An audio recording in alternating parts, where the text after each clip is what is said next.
있으면 나를 보지 못하겠고 또 조금 있으면 나를 보리라 하시며 또 내가 아버지께로 감이라 하신 것이 무슨 말씀이냐 하고 또 말하되 조금 있으면이라 한 말씀이 무슨 말씀이며 무엇을 말씀하시는지 알지 못하노라 하거늘 예수께서 그 묻고자 함을 하시고 가라사대 내 말이 조금 있으면 나를 보지 못하겠고 또 조금 있으면 나를 보리라 하므로 서로 문의하느냐 내가 진실로 진실로 너희에게 이르노니 너희는 곡하고 애통하리니 세상이 기뻐하리라 너희는 근심하겠으나 너희 근심이 도리어 기쁨이 되리라 여자가 해산하게 되면 그때가 이르렀으므로 근심하나 아이를 낳으면 세상에 사는 난 기쁨을 인하여 그 고통을 다시 기억지 아니하느니라 지금은 너희가 근심하나 내가 다시 너희를 보리니 너희 마음이 기쁠 것이요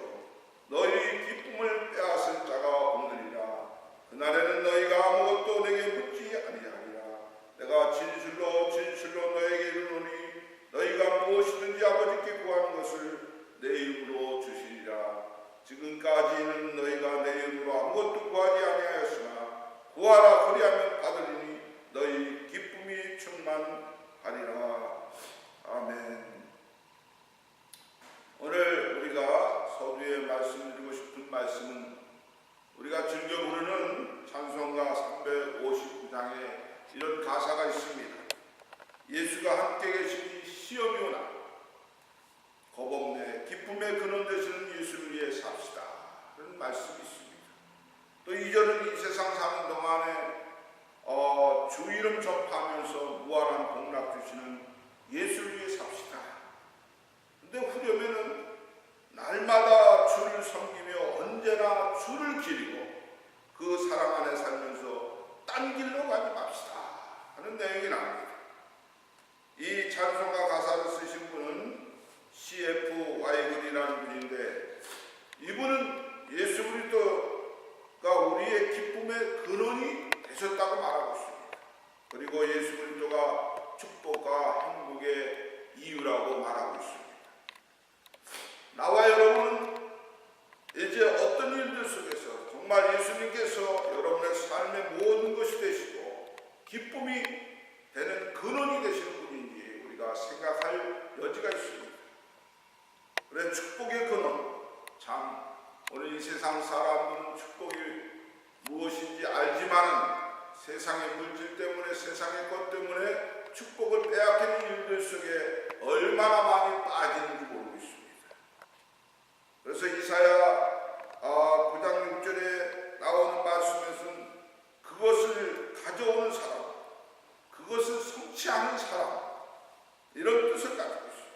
그래서 예수는 축복의 근원이다 이렇게 얘기하고 있습니다. 오늘 이 아침에 우리가 예배하는 일들 속에서 주님을 만나는 일들 속에서 주께서 축복의 근원을 우리에게 갖다 주시는 분인 줄 깨달아야 될 줄 믿습니다.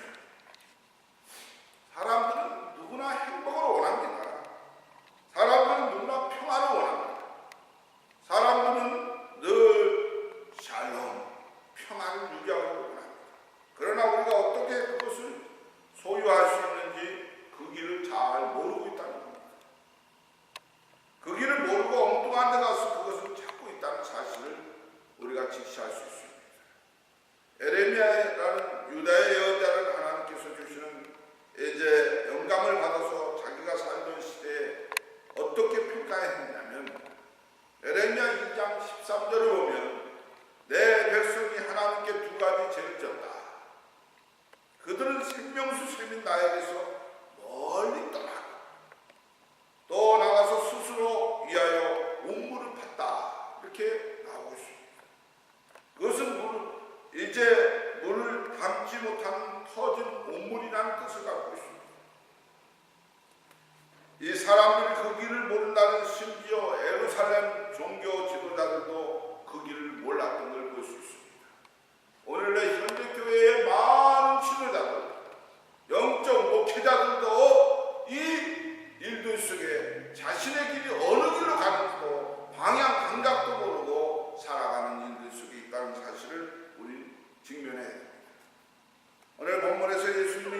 예루살렘을 바라보시면서 누가복음 19장 42절에 보면 내가 평화의 길을 알았더라면 좋았을 텐데 그러나 지금은 이것이 너에게 감춰져 있다. 이렇게 하면서 우셨습니다. 오늘 말씀에서 예수님은 제자들의 미래에 대하여 이렇게 말하고 있습니다. 너희가 지금은 슬퍼할 것이지만 너희의 슬픔은 곧 기쁨이 될 것이다. 출산하는 여인에게 출산할 때의 고통이 있습니다. 그러나 아이를 낳으면 여인은 아이가 세상에 태어난 것이 너무 기뻐서 그 고통을 잊어버리는 것을 볼 수 있습니다. 오늘 여기 본문 20절에 보니까 뭐라고 말씀하시냐면 내가 진실로 너희에게 이르노니 너희는 국하고 애통하리니 세상이 기뻐하리라. 너희는 근심하였으나 너희 근심이 도리어 기쁨이 되리라. 이렇게 얘기하고 있습니다. 오늘 말씀에서 예수님은 제자들의 미래에 대해서 이렇게 말하고 있습니다. 너희가 지금은 슬퍼할 것이지만 너희의 슬픔은 곧 기쁨이 될 것이다. 오늘 생각해 보니까 성경에 나오는 모든 하나님의 사람들이 그런 삶을 사는 걸 볼 수 있습니다. 그리고 하나님의 백성 이스라엘 역사가 바로 그랬던 것을 우리가 알 수 있습니다. 아브라함과 이삭과 야곱, 요셉 같은 신앙의 신조들도 이제 삶이 그랬던 걸 볼 수 있습니다. 요셉은 17살 때부터 이제 고생길에 접어드는 것을 우리가 잘 알고 있습니다. 그의 불행은 영원한 것 같았습니다. 도저히 그 불행은 끝나지 않을 것이다 이렇게 생각했습니다. 종으로 남의 나라에서 이집트에 팔려갔고 그때는 한 번 종이 되면 쉽게 자유인이 될 수 없다 이렇게 생각합니다. 오늘 현대에도 많은 사람들은 내가 이런 삶을 사는데 내가 언제 어떻게 이렇게 삶이 변화될 것인가, 이건 다시 깨어나도 되지 않을 것이다 하는 좌절과 우려 속에서 인생을 사는 사람들이 많습니다. 이런 좌절과 고통 속에 있더라도 나와 여러분 많은 주님 앞에 모든 것을 맡기고 우리의 삶은 내 것이 아니다 하는 마음을 가지고 살아가야 될 줄 믿습니다. 하나님께서 그의 삶에 개입하시면서 불행이 행복으로 바뀐 걸 볼 수 있습니다. 이제 우리가 이 땅에 사는 것도 무엇보다도 참되고 곧고 바른 삶을 살아야 인생이 바른 것 같지만 내 인생이 언제 어떻게 변할 것을 모르고 사는 사람들이 많다. 오늘 크리스찬들의 삶도 그렇습니다. 부분적으로 보면 문제가 너무 많습니다. 아니 목사님이 돼가지고, 아니 권사님이 돼가지고, 장로님이 돼가지고, 집사님이 돼가지고 그런 삶을 사셔서 어떻게 되겠습니까? 문제를 야기합니다. 늘 불행한 사람은 불행한 것 같고 또 늘 부끄러운 사람은 부끄러운 인생 같고, 하지만 높이 올라가서 하나님의 시야에서 바라보면 하나님의 자녀들의 삶은 확실한 줄 믿으시기 바랍니다. 오늘 나와 여러분은 그리스도 예수 안에 있으면 우리의 삶이 확실한 삶으로 변화받고 있는다는 사실을 기억해야 될 줄 믿습니다. 다시 말하면 슬픔이 변해서 기쁨이 된다.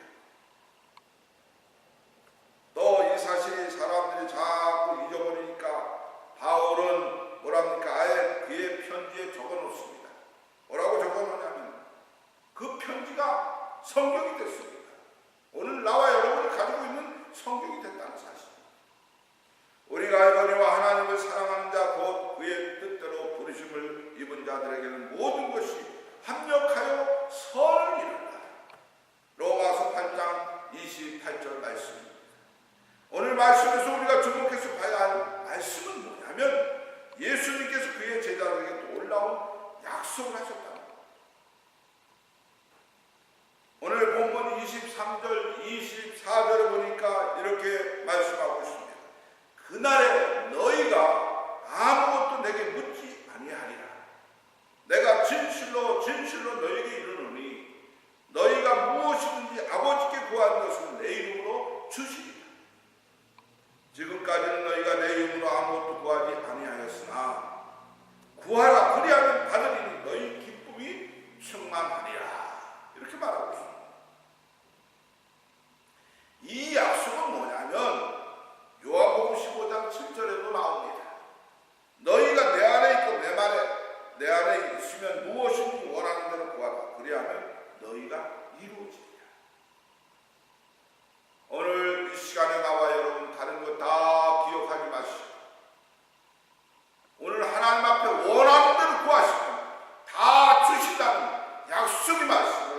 확신을 가지고 전진해야 될 줄 믿습니다.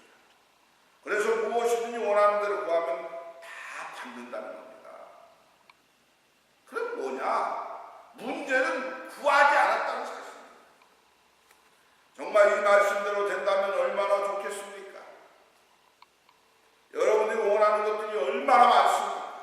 여기 서 있는 김 목사도 정말 이 땅에 살면서 필요한 것이 너무나 많습니다. 하나님 앞에 이것을 다 구하면 어떻게 되겠어요? 가지고 싶은 것이 얼마나 많은 거예요. 그래서 사람은 자꾸 욕심이 생깁니다. 옷 한 벌만 있으면 되는데 이 옷도 있고 저것도 있고 이것도 있고 저것도 있으면 이제 생각이 산만해집니다. 오늘 무엇을 입을까? 오늘도 예배 시간에 무엇을 입고 나갈까? 자꾸 사람이 복잡해요. 그걸 다 가지게 된다는 약속의 말씀이 뭐냐면 무엇이든지 구하면 받게 된다는 사실을 약속하셨습니다. 이 약속이 현실로 이루어진 데 단 하나의 조건밖에 없습니다. 뭡니까? 너희가 내 이름으로 아버지께 구하면, 내 이름으로 아버지께 구하면 다 주시겠다. 조건이 이겁니다. 오늘 하나님 앞에 많은 사람들은 어떻게 하면 축복돼요? 어떻게 하면 구해주고 어떻게 하면 하나님 기뻐하시는 삶을 살을까? 염려와 근심을 합니다. 근데 오늘 말씀에서는 다 구하고만 받게 된다는 사실로 주께서 말씀하고 계십니다. 조건이 없습니다. 구하기만 하면 받게 된다는 사실로 조건을 걸고 있습니다.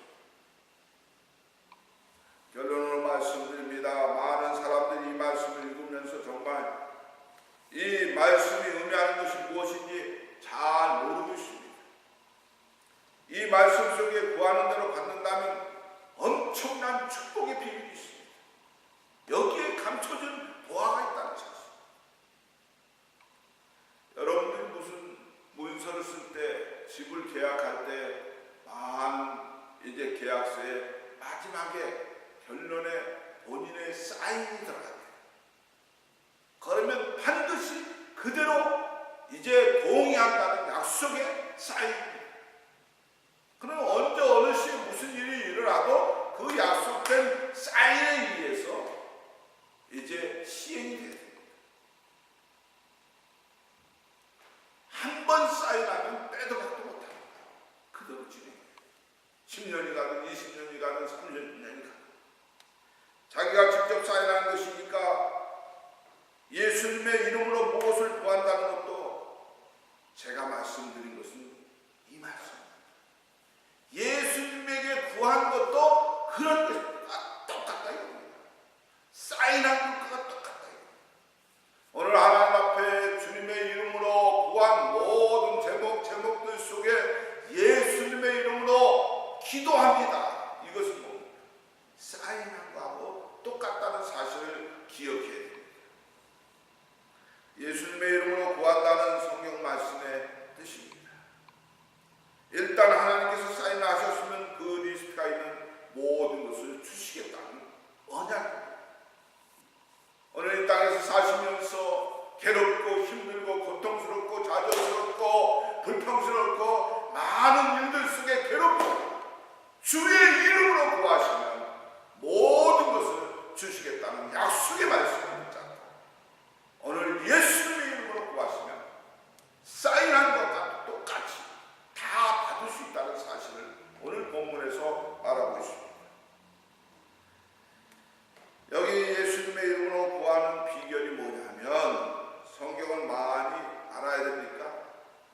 성경을 많이 알면 하나님께서 기뻐하시는 것이 무엇인지 알 수 있기 때문에 남보다 성경을 많이 읽고 연구하고 보고 깨달아야 되겠죠.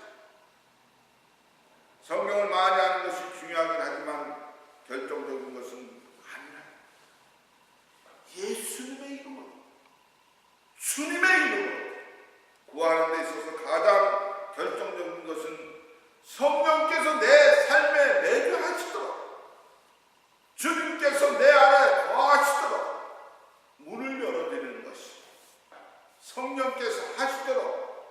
하는 것이 바로 가장 중요하다는 사실입니다. 내 마음의 왕좌에 내가 앉아있는 것이 아니라 예수 그리스도께서 앉으시도록 내 문을 열어드리는 것입니다. 이제는 내 안에 내가 사는 것이 아니라 그리스도께서 사십니다. 오늘 정말 마지막 때입니다. 말세지 말입니다. 주님 곧 오십니다. 세상은 이제 얼마나 흉측한 사건으로 일어나고 있는 거예요. 이제 어디 안전한 것이 없습니다. 이제 영화를 보는 장면 속에도 폭탄이 터지고 곤충이 날아오고 총알이 날아오면서 사람을 죽게 하는 이런 시대 속에 있는 거예요. 오늘 나와 여러분 그리스도께서 사시더라. 할렐루야. 갈라디아서 2장 20절에 이런 사람이 예수님께서 사인받은 사람인 줄 믿습니다. 주님 내 안에 와서 살게 하시옵소서. 그래서 제자들은 주님께서 조금 있으면 너희가 나를 보지 못할 것이요 또 조금 있으면 나를 다시 볼 것이라고 말씀하고 계십니다.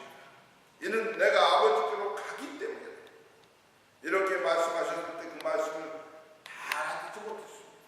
그러나 우리는 압니다. 이것은 예수님께서 성령을 두고 하신 말씀인 줄 믿습니다. 예수님의 부활 이후의 사도행전의 역사는 성령께서 제자들의 삶을 어떻게 지배하시고 변화시켰는지 이제 그런 역사를 보여주고 있습니다. 구하는 것이 전파된 줄 믿습니다. 예수님의 이름으로 구하고 받는 사람이 나와 여러분이 되어야 될 줄 믿습니다. 이렇게 혼탁한 시대